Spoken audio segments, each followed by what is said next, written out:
Good evening, everyone, and thank you for joining us this evening for Reading on the Rock here at Covenant United Methodist Church. On this very snowy and windy day, we still wanted to be able to provide you with an encouraging and an uplifting children's story in recognition of Black History Month. Tonight's reading, Valerie Clark is going to read a book about Diane Nash, a civil rights leader who worked alongside Martin Luther King Jr. and John Lewis. Good evening. My name is Valerie Clark, and I have the pleasure of reading this dynamic story to you this evening. It is called Love is Loud, How Diane Nash Led the Civil Rights Movement. It's written by Sandra Neal Wallace. The illustrations are Brian Collier, and the publisher is Simon & Schuster for young readers. I hope you enjoy this. Love is Loud by Sandra Neal Wallace. You arrive in the spring of 1938 on the South Side when Chicago's leaves unfurl, emerald green like your baby girl eyes. Celebration, jubilation. Your parents baptized beautiful honey brown you, Diane Judith Nash. Their first Chicago-born. No way they'll raise you down in the segregated South like they were. True, Chicago has sides, but in your house, your parents don't talk about divides, hoping you know only love. At first it works until you're 4 and the World War changes everything. Your dad joins the army and your mom works all day punching codes into a machine. So where does that leave you? Fearful, tearful. You miss their company, but Grandmother Bolton from Tennessee showers you with love. Wonderful and wise, she looks into your emerald eyes and gives you gems of wisdom.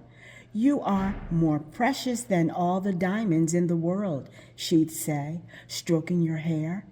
As you grow in the rhythm and glow of her love, you know it must be true. Your high school includes everyone. It splashes rainbows of color across your classes. In books, you see signs of separation, but you don't feel it. For teenage you, beauty contests are cool, even if charm school won't accept Negroes. Refusing is confusing, but you don't let segregation touch you. Then you move south to grandmother's Tennessee and Fisk University.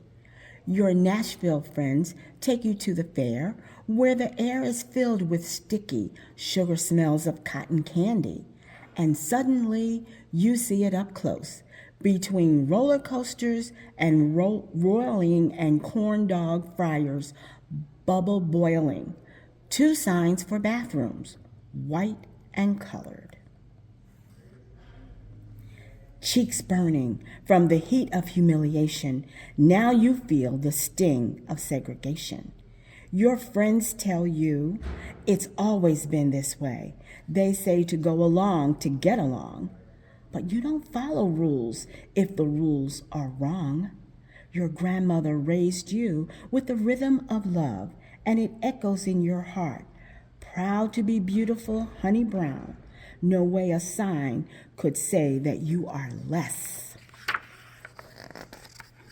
Look at her now. Defiant, determined, tough as candy apple coating on the dusty midway that night, you vow to change wrong into right. Yet everywhere in Nashville Square, signs say white only and colored only. You can't drink from the same water fountain. You can't go to the same school. And you can't eat at a lunch counter. For you, this is the worst. A burst of indignation. You are all about love. You don't want to be arrested for eating at a lunch counter, and you will never go along to get along. So what can you do? Confident, compassionate. Before class in a church each day, you and a group of students pray and learn about change in a peaceful way. At first, you don't think it will work. Can you really end segregation with love? You practice sitting at an imaginary lunch counter, calmly ordering food. You promise not to be rude if someone shoves you off your stool. And if they throw sugar in your hair, that you won't care. You grow so strong, so determined, so convinced about love. As snow swirls above you and paper hearts fill shop windows that February day, you led the way to Nashville's lunch counters. Seeing 21-year-old you sit down with your pearls and your books shakes the cooks and the waitress. She breaks plate after plate as you wait to be served. Inside, you shake too, hands sweating, never forgetting the danger, the fear of being arrested for ordering a sandwich. Your family is also afraid of what can happen to you over lunch. They worry you've gotten in with the wrong bunch. But you stay brave. You won't cave. Sit in after sit in. As hot coffee burns and sugar turns hair white, you focus on love.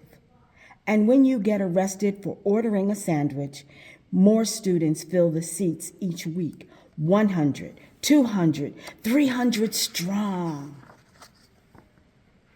Then one April morning, a warning. A bomb explodes, loaded with hate because love is winning. Shattered windows spinning, falling like rain, tumbling, rumbling through a city gone ugly. Luckily, no one is hurt, but you don't wait for calm. That bomb lights a fire in you, a burning desire in you to meet the mayor face to face. Thousands of Black Americans and white Americans feel the same as you. So what do? Quietly walking, without any talking, you silently led 6,000 marching feet to the beat of love. Youthful, truthful, striding towards freedom, you say. You meet the mayor at the courthouse steps. Bow-tied and mystified, he says there's nothing he can do. You know it isn't true. Determined to stop that lie, you look him in the eye and ask if he thinks it's wrong for a mother, a sister, or a brother to be judged by their skin color. The mayor agrees that it's wrong. Elation, invigoration. Quick as thunder, you wonder, do you mean that to include lunch counters? Looking you in the eye, the mayor replies, yes. At that moment, love scores. It soars as 6,000 loving hands roar with applause. Unstoppable, unblockable, you prove that love is fierce, love is strong, love is loud. In May, by your 22nd birthday, Nashville's lunch counters boom to the loving tune of everyone enjoying meals. Black folks and white folks eat side by side. Students and church ladies munch on sandwiches, lunch on hot dogs, sipping cherry sodas, swirling sugar into coffee. No traces of mustard thrown on faces because you dare. Nashville's lunch counters finally served everyone. What a great day that was. The next night, Martin Luther King Jr. congratulates you on winning a glorious fight without raising a fist. He knows that because of you, segregation is through in Nashville. No lie can live forever, he says. Walk together, children. Don't get weary. You don't get weary because the next right thing is around the corner, a sit-in on wheels. In the north, black riders and white riders board a bus without a fuss for the freedom riders. Traveling south, they sit where they choose and refuse to obey southern rules. Blacks to the back and whites waiting rooms.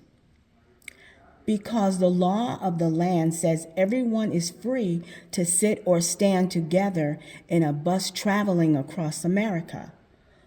When a bomb stops their ride, you decide violence won't win. Demanding, commanding.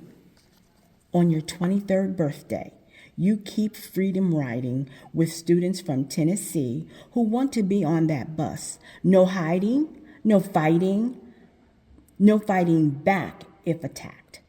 Because of you, the country wakes up. The President of the United States speaks up and wonders, who is Diane Nash? A Mississippi judge knows who you are. He charges you with putting freedom riders on a bus for teaching just and peaceful, powerful ways to create change. How is that a crime? In no time, you march into the courtroom and meet him in the first row, where the judge says only white people go. You don't budge. You're proud. Pregnant with your first baby, no way you'll see your child grow up in the segregated South without a peaceful fight, turning wrong into right. Grandmother Bolton said you're more precious than diamonds, but you are afraid. You write a letter to the world that is honest and bold. I believe that if I go to jail now, you write, it may help hasten that day when my child and all children will be free. Like a jolt of electricity, you get the world to see the ugly reality of segregation. Quick as thunder, they wonder, will the judge jail a mother-to-be? Your sentence is 2 years. You won't pay bail instead of going to jail. Will your baby be born in prison? Persisting, resisting. In jail, it's hard to sleep at night. Will the cockroaches bite? As they scurry, you hurry to wash your clothes in the sink. The judge can't believe you stay in jail for your baby, for freedom, but for you, there is no maybe. Jail, no bail. The judge doesn't agree, but after 10 days, he sets you free. Unstoppable, unblockable, you prove that. Love is fierce. Love is strong. Love is loud. In 1963, when freedom marches into Washington, D.C., over 200,000 marchers fill the Monument Square, but you not there. The stage is filled with men and Martin Luther King Jr.'s dream. There's no plan for you to stand and have your voice be heard.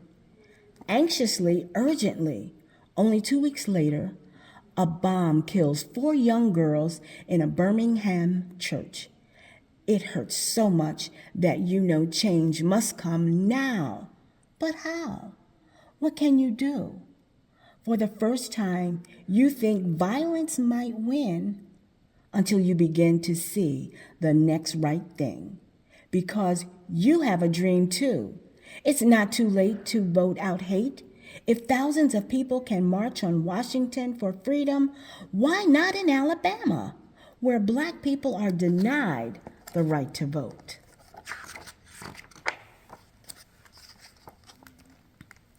Thousands of children and grown-ups fill Alabama jails, refusing bail, just like you did in Mississippi, until at last the Voting Rights Act is passed. Leading, proceeding. The following year, your dream is clear. You arrive before spring on the north side of Vietnam. where bamboo leaves gleam emerald green and bombs fall. You meet that country's president. You greet mothers, sisters, and brothers, babies beautiful, honey brown, and begin talking peace, not war. Back home, things are different from before. On Chicago's South Side, your mom decides to spread love too, handing out peace pamphlets because of you. And when the U.S. government takes your passport, there's no way you'll stand quiet. So what do? Radiant, magnificent. You travel across America for 50 years so young people will hear how love creates change. Welcome, Diane Nash, the sign says. Wonderful and wise, Diane Nash looks into your eyes and lets you know how she stayed brave the day she got arrested for ordering a sandwich, and why she refused bail and marched to jail to keep freedom rolling. It's because she loved you even before you were born. Sweetly, completely, proud to secure every freedom for you. She proved that love is fierce, love is strong, love is loud. Thank you, Val, for reading that book about how love is loud. Would you please pray with me? Holy God, thank you for people like Diane Nash, who had the courage to stand up and be loud. Amen. Now join us again next week for our last children's story focusing on Black History Month.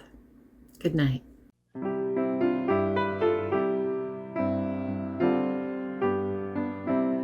Reading on the Rock is presented by Covenant United Methodist Church in Rochester, New York. If you like Reading on the Rock, please give a donation on our website, covenantroc.org.